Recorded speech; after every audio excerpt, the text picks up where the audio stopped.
இப்போ பாருங்க, மணி கூட்டல் அழகு. வருமொழியில் என்ன வந்துருச்சு? உயிரெழுத்து வந்துருச்சு. அப்போ நிலைமொழி கடைசியில பார்க்கணும்.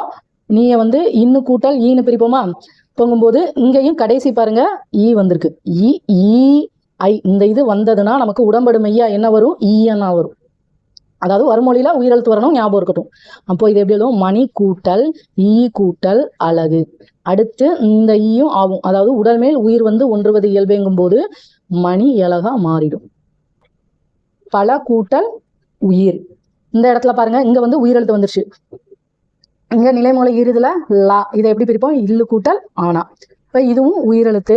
ஆனா இந்த இடத்துல இ ஐ இல்ல, அதுக்கு பதிலாக ஆனா வருது. இங்க ஊனா வருது. அப்பங்கும்போது இந்த இடத்துல உடம்படுமையா இவ்வு வரும். இப்போ பல கூட்டல் இவ்வு கூட்டல் உயிர். இவ்வும் ஊவும் சேர்ந்து ஊனாவா மாறும். அப்ப நமக்கு பல உயிர்னு வரும்.